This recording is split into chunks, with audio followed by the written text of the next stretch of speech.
आज मैं आपको पीएच मान के दैनिक जीवन में जो उपयोग होता है उसके बारे में बताने जा रहा हूँ।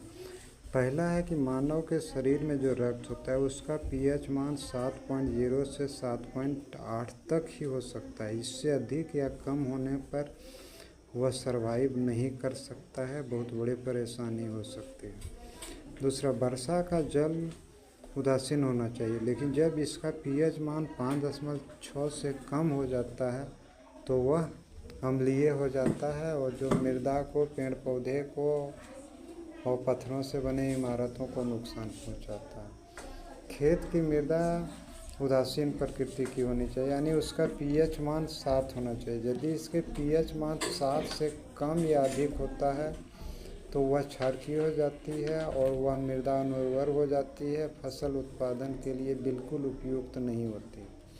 अब कुछ और कारण समझिए, जैसे आपके आमाशय में कभी एसिडिटी हो जाता है, दर्द होता है, गैस बनता है, तो वह हाइड्रोक्लोरिक अम्ल के कारण होता है। उसका उपचार के लिए हम लोग क्षारकीय पदार्थ मिल्क ऑफ मैग्नीशिया लेते हैं, जो उसे उदासीन अम्ल को उदासीन कर देता है।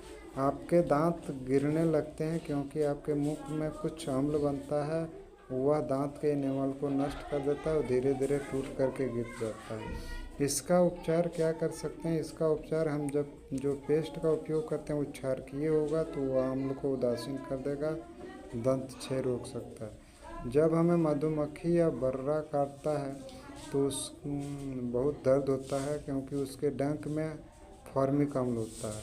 अब इस डंक से दर्द से राहत के लिए हम वो काटे गए जगह पर अगर हम बेकिंग सोडा, जो क्षारकीय प्रकृति का है, अप्लाई करते हैं तो राहत मिलता है।